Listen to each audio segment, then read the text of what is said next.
Hello, everyone, and welcome to this installment of the BSM Connection for Ophthalmology webinar series. My name is Emily Peltier, and I'll be facilitating today's session, How to Evaluate the Best EHR and EPM Systems for Your Practice.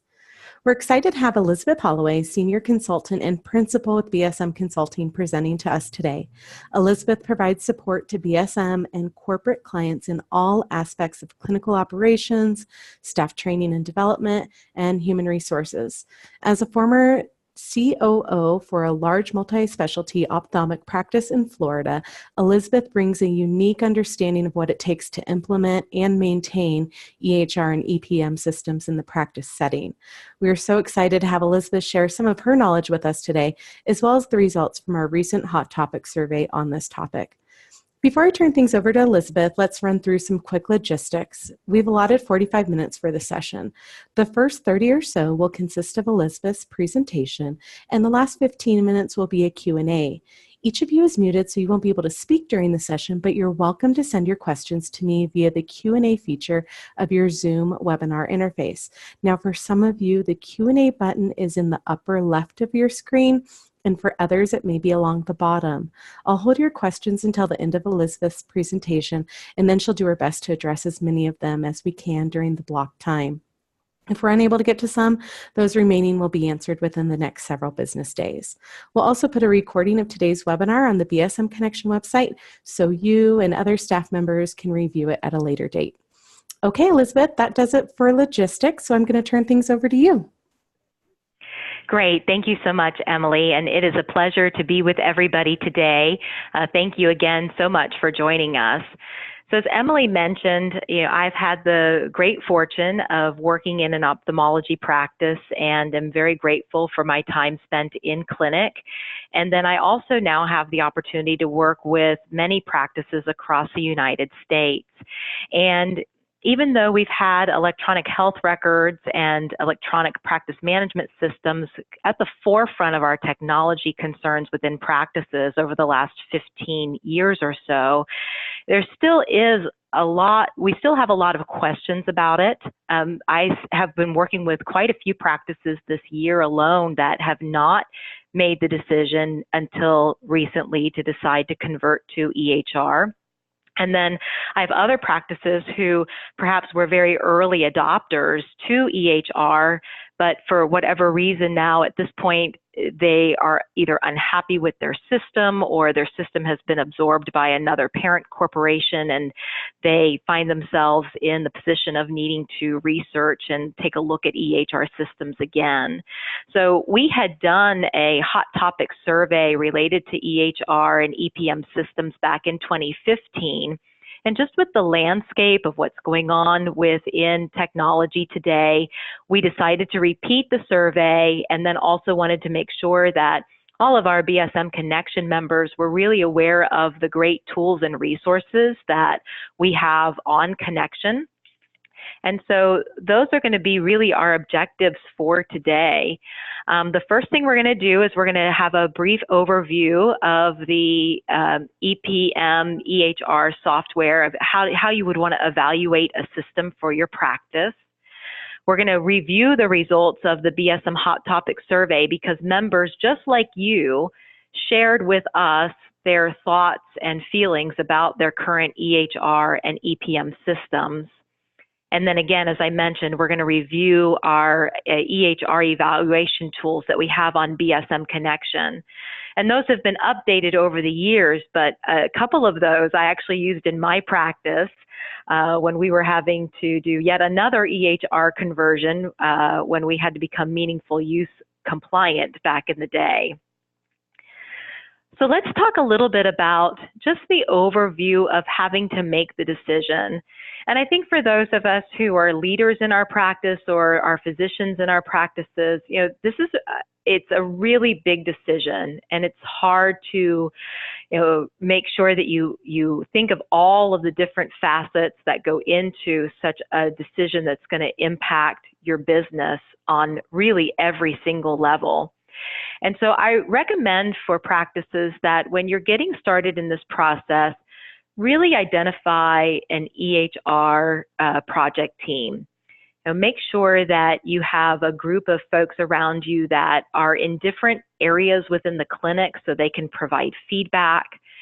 You want folks that are a little technology savvy so they can give you feedback, but then also, I also found it helpful in my practice to have folks who were not always technologically savvy, because they can give you kind of the downside of, well, maybe that wouldn't work for me, or that wouldn't work for everybody. So it's nice to have a mixture of a team, but you're really going to want to have a team approach and have lots of folks who become the champions for the programs that you all decide you want to implement within your practices. The next thing you want to do is you really want to evaluate your practice needs. And I typically will start this process with the physicians. I recently was in a multi-subspecialty ophthalmology practice that was on paper. And as I watched the doctors work, so many of them drew. They did massive drawings in their charts, and they had colored pencils, and I wasn't quite sure when they might be interested to look at an EHR. I'm not sure if they're going to move forward at some point in the next couple of years, but as I watched them, I could tell they really are going to need some kind of a system that has an extraordinary drawing capability for the doctors, just how they want to chart and how they want to document their findings. I have other practices that I work with where it's incredibly important that the diagnostic testing is able to integrate into the EHR system and be able to come over into a viewing station in each of the doctor's lanes for the doctor to diagnose the patient real time. So each one of you, your practice is like a snowflake, and it's going to be important for you to sit down with folks and have some team meetings and really evaluate what your overall needs are going to be, not just from, let's say, the EHR side and the patient chart documentation, but if you're looking at a new practice management system, what do your billing folks need, and what's going to be the ease of use for being able to facilitate a clean AR, and what do your reports look like? Is that easy to get out of the system? And again, each one of these systems has nuances. There's not a perfect system out there. It just doesn't exist. So we're trying to match the needs of our practice with the best system that's currently on the market to meet those needs. And then once you have that list of what your needs are, what your wish list is, I'd force rank what's most important to you, because again, you're not going to find a system that can do everything. But then once you have that list, you can start looking at products and start investigating which ones might be the program that's going to best meet those top key ingredients that are necessary for your group. And then taking time to analyze and really decide on a system. I recommend that you eventually narrow it down to 3 or 4 systems that you think are really good. And then again, present those systems to your EHR project team and allow the group to help you make that decision. Again, it's a really big decision for one person to make. There's a lot of money that's involved. And so just taking time to do that and making sure you're picking the best system you can. And then once you all decide on a system, then we all kind of have to rally around it, right? We know that we're going to have staff that when we go live or when we start to make transitions, if we're switching systems, that we'll have our naysayers out there. That just goes for par for the course. So we really need to have our EHR project team, several physicians that are set up to be our champions and the face of the program as we begin to roll out the system. And I think that's a key ingredient to making any success, because I've been through it multiple times. I've helped other practices go through it multiple times. And it gets smoother as we get better and as we learn more, but it's never exactly smooth in the way we would want everything to go. It just doesn't happen that way. So before you get started, you really want to develop some pre-implementation initiatives. What do you kind of need to do in order to prepare your doctors? Getting them exposed to it, getting them excited about it, talking through it with them, having some team meetings. Also, you may need to be available to upgrade some of your infrastructure, your technology. You might have to get a new server, or you might be converting over to cloud technology. You might have to invest in some other types of equipment, maybe some new computers or monitors elsewhere, or even upgrade your connectivity to be able to go onto a system that is a newer, faster model. And so just making sure that you take the time to understand everything that needs to happen on the front end for your pre-implementation initiatives. And then we need to have time on the front end to train our staff and our doctors. And I think it's important to have some, what I would call super users in the practice, who are really very well versed within the EHR. They understand some of the back system, and they can help folks, and they also become the champion. And it can't just be the administrator or the doctor, or even just one or two people that only have the answers to the systems. We've got to have multiple super users within the practice, such that people can get their questions answered in a timely manner. Then once we're ready, we go live.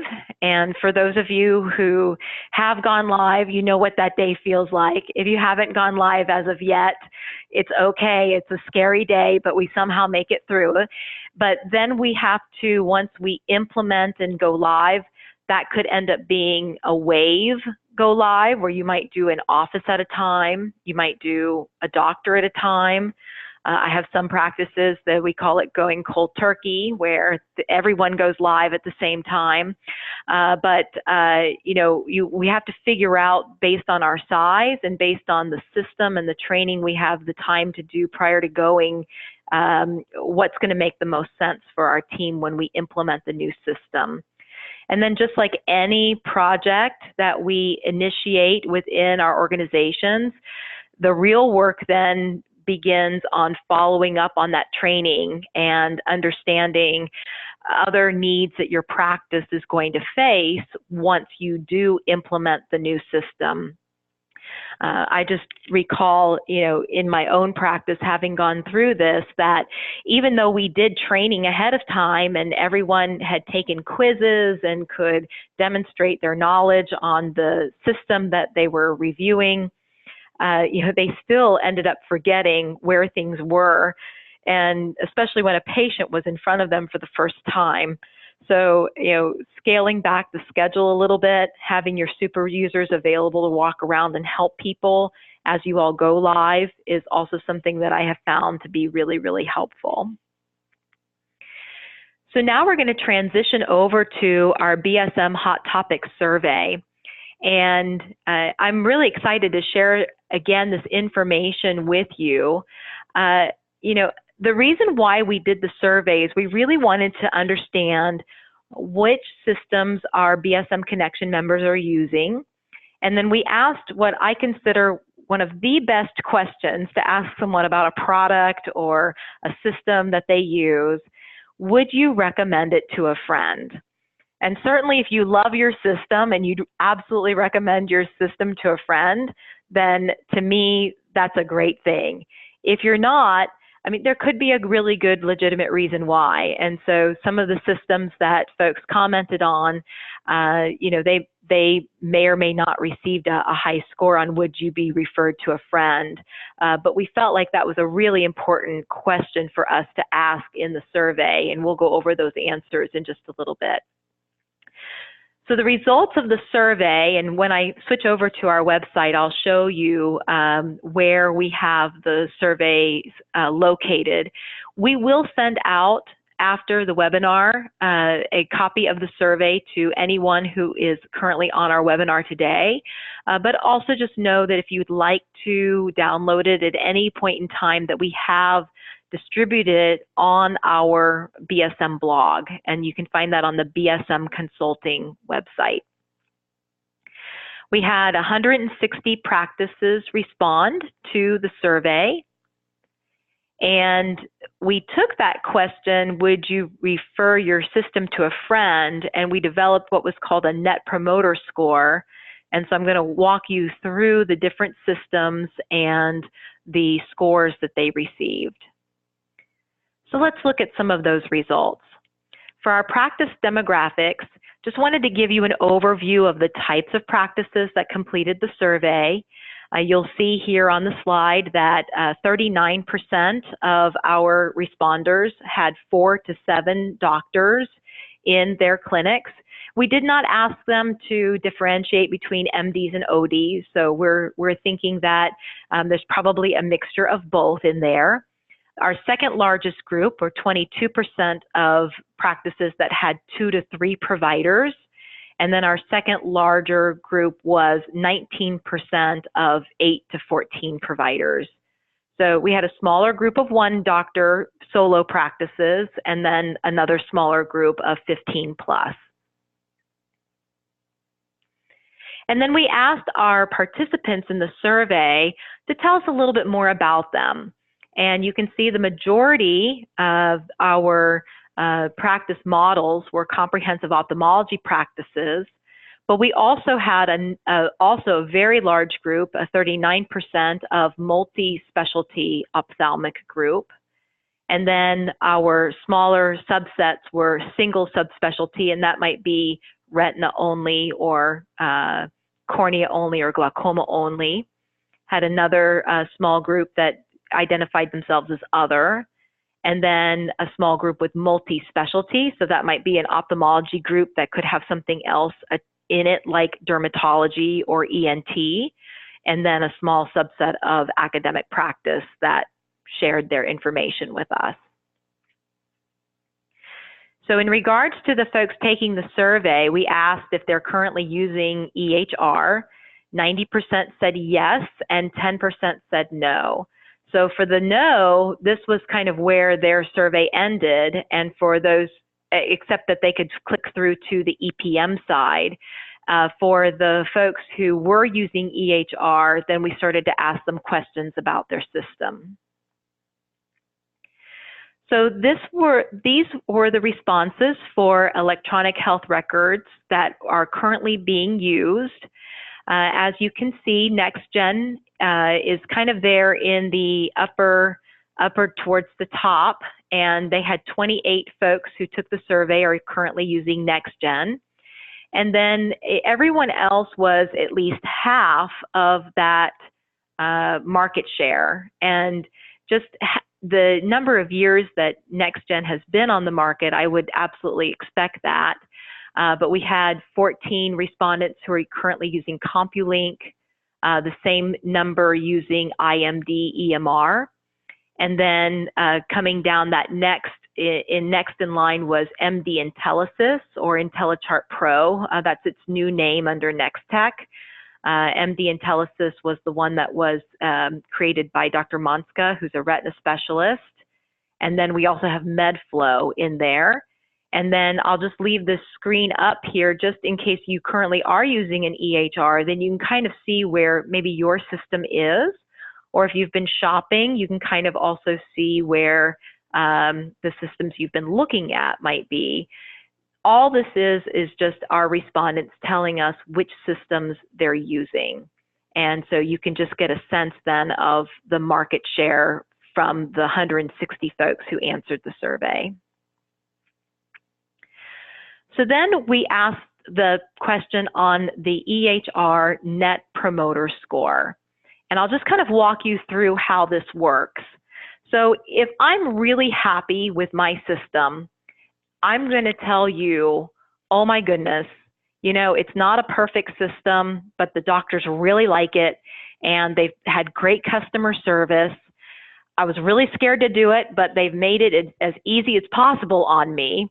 And I'm going to rate them a 9 or a 10 on how likely I would be to refer them to a friend. If I'm kind of neutral, like, yeah, we like them. They're good. You know, it could be better at times, but, you know, it is what it is, and there is no system that's perfect. You know, then we would be giving it a 6, 7, or 8. If we are a detractor, which means we actually would be openly discouraging someone from investing in that system, or, you know, actively saying, I really don't like it, or they've got very bad customer service. And I'm just giving those as examples, as reasons. The reasons could be, you know, multiple, or they could just be one reason in particular. Or someone could just be having a bad day, but they would say from a 5 to 0, no, I would not recommend my system to a friend. That then becomes what we would call a detractor. And so within our survey, you can see here that of our folks who are on EHR systems that answered these questions, 57 felt that their systems, they would be a detractor for it, really. They wouldn't be able to be passive about it or promote it. 46 respondents were kind of passive, and then 37 were actual promoters. They really liked their system, and they'd be someone who would go out and actively promote it. So you can see here that our Net Promoter Score then is actually less than 0. And the reason for that is because we had more detractors than we had promoters. And so it then started to pull us more towards the negative percentage, and we ended up with a negative 14.3% for overall for all of the systems. So here are our top EHR Net Promoter Scores. And you can see here then that these 4 top systems are ones that receive positive Net Promoter Scores. And then these systems here towards the bottom received negative Net Promoter Scores. And I just wanted to call out, again, this is a small subset. I certainly, you know, don't want EHR companies feeling like we are being negative or discouraging towards their system.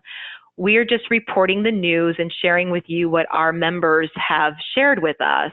And again, we did not include any EHR systems that received less than or 5 or less respondents. These are 5 or more.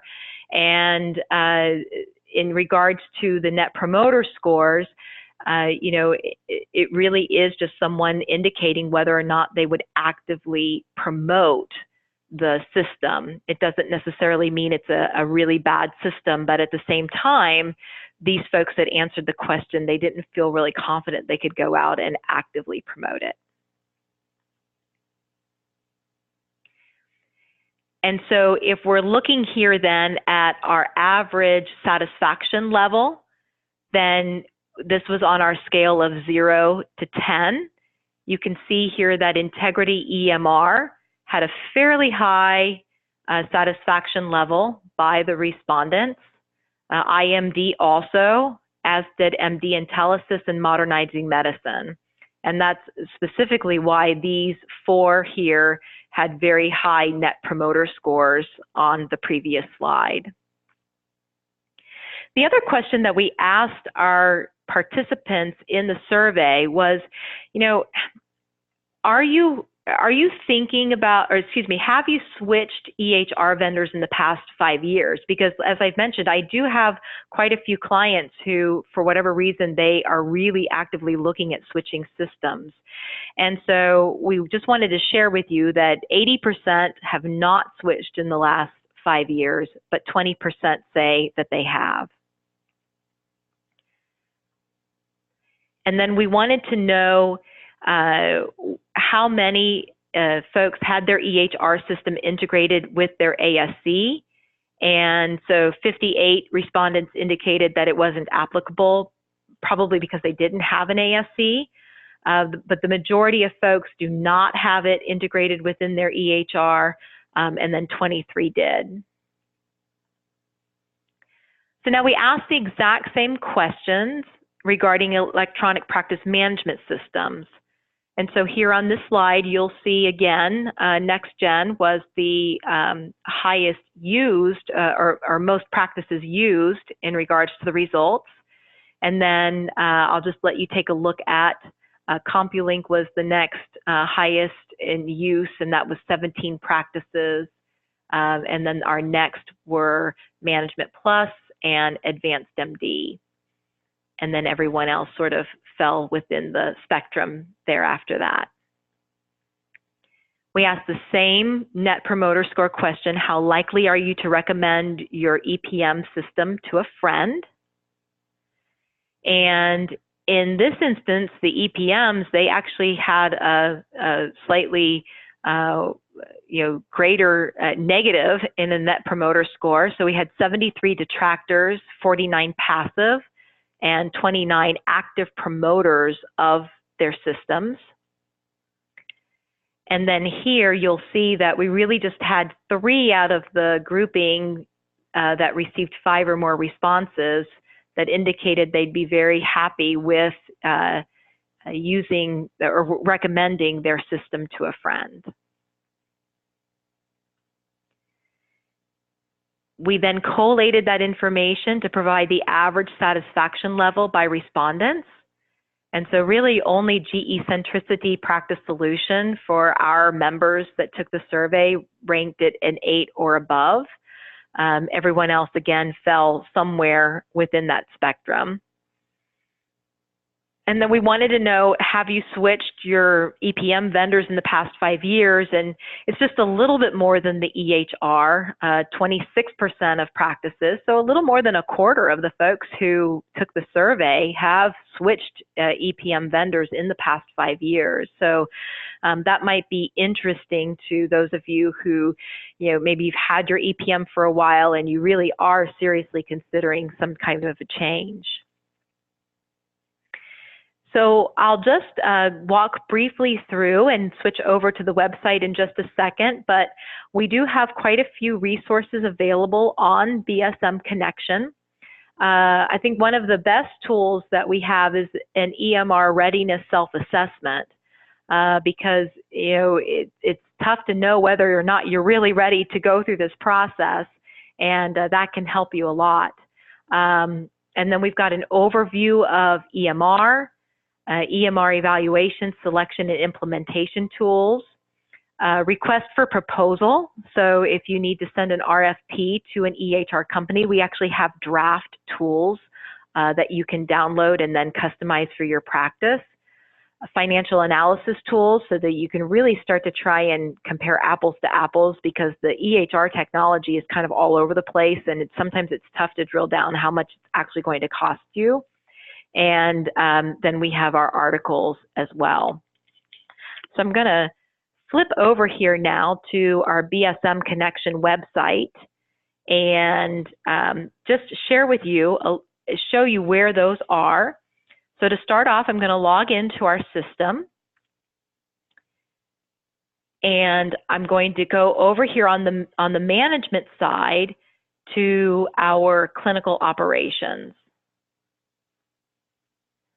And underneath clinical operations, we have an entire section here on electronic medical records. And so when I click there, then you'll see the tools that I was sharing with you about. We have an EMR readiness self-assessment. You can take this assessment directly online, and it's going to walk you through and try and help you determine if you're ready for this or not. You'll be able to view your score, and when you view your score, it will also give you some helpful tips after it shows you your results. We have an overview of EMR. Again, your evaluation, selection, and implementation tools. All of these were created to help make your lives a little bit easier. And if you're going to be shopping for a new EMR, again, we have a request for proposal. We have a tool that you can use in order to compare the systems back and forth from each other, again, to try and have the best kind of comparison. And these are all done in either Excel or Word so that you can download them and customize things for your practice and make them individual for you.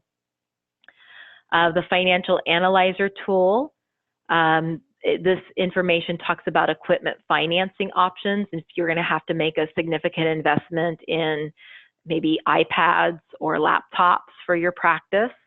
And then we just have some additional resources here for you just to help make sure that what you are selecting will be in compliance with our government programs that we all have to have the lovely pleasure of being in compliance with. Then I'll just flip over here to the BSM Consulting website really quickly and show you where our blog is. If you haven't signed up for the blog yet, I really recommend it.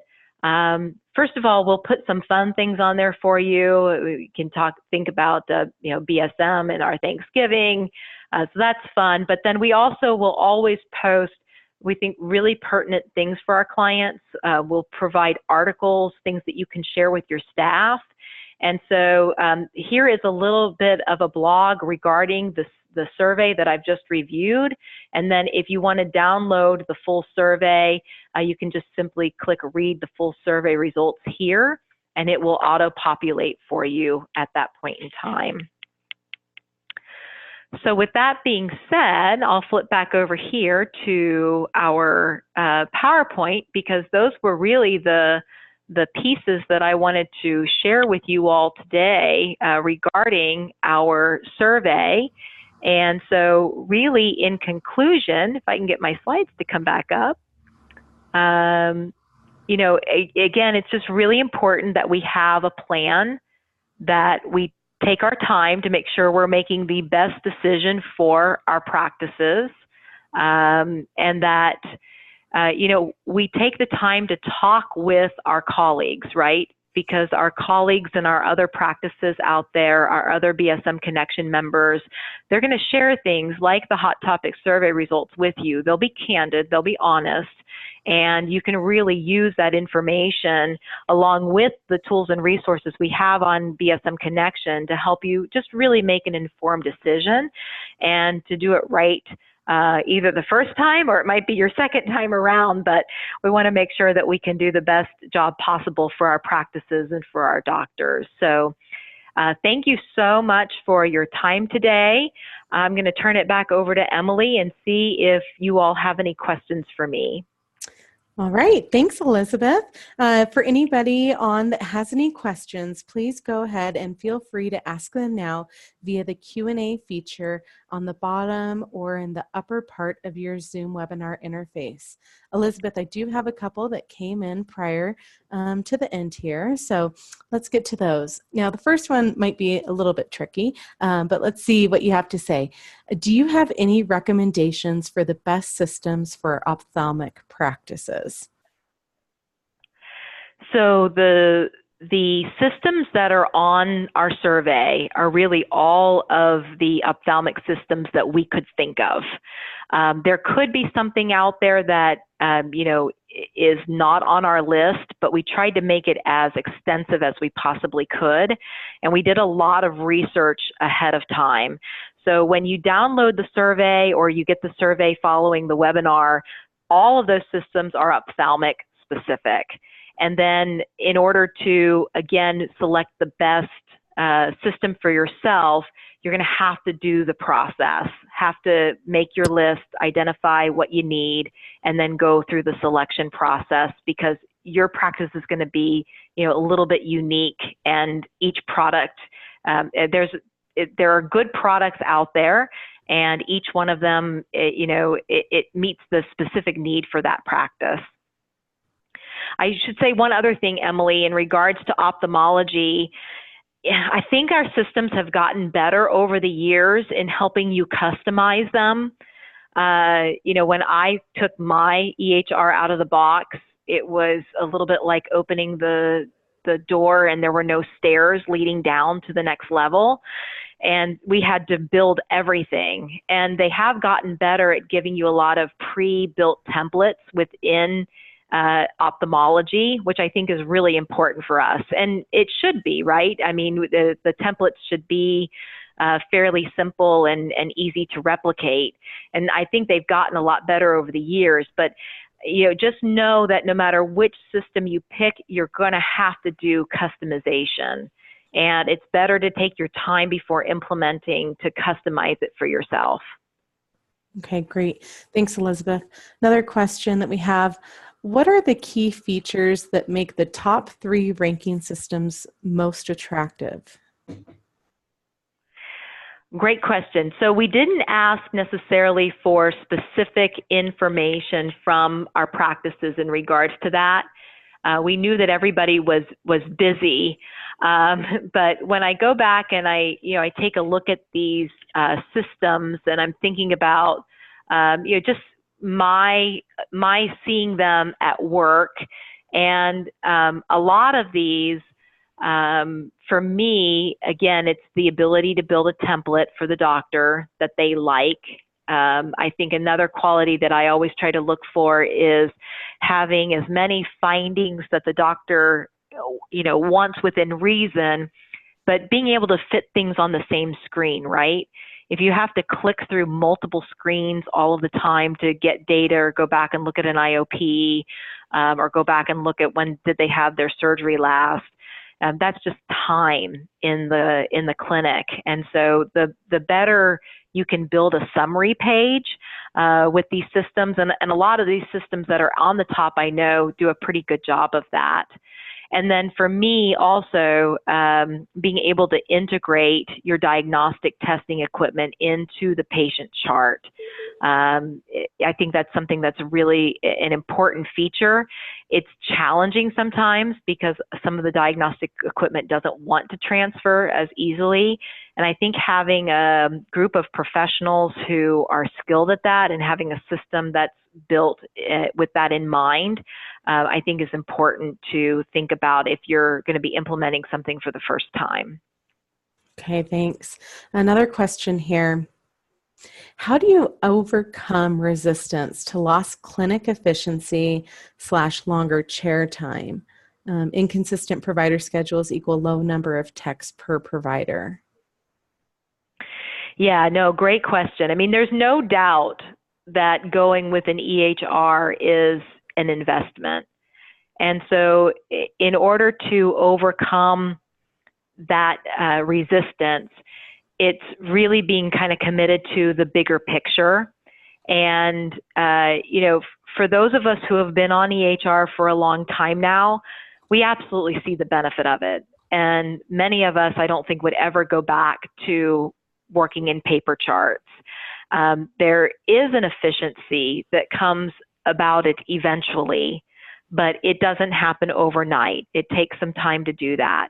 And we do know that our ophthalmic technicians take just slightly longer in a new patient workup in an EHR environment because of all of the medications and everything that has to be entered. And, we were really able, when we had paper charts, we could kind of squiggle a little bit. And now, you read what you wrote on the screen and it's glaring in black and white, that you've got some large typos there and you've got to go back and fix those things. So, there are definitely some idiosyncrasies that make it take a little bit longer, but on one hand, it's where our technology is going, right? And so if we're going to remain a state-of-the-art practice and we're going to be moving in that direction, it's ultimately going to have to be an investment that we make within our groups.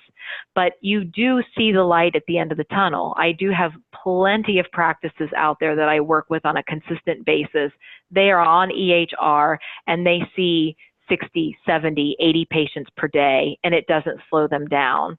But did it add at the beginning? Absolutely it did. But it has to be worth the investment to really kind of overcome that initial resistance, because it's not an easy transition at first. Well, that's a great way to wrap it up, Elizabeth. Thank you so much. You've provided some great information today, and I'm sorry to say that that's all the time we have. For anybody on today's webinar, as a reminder, it will be posted on the BSM Connection website for you and your peers to review at a later date. Thank you again, Elizabeth, for your time, and to everybody else for your participation. I hope you have a wonderful rest of your day. And Elizabeth, if there's anything else you'd like to say in closing, I think we're just about done. Well, thanks so much for having me, Emily. I really appreciate it. All right. Thank you. Have a great day.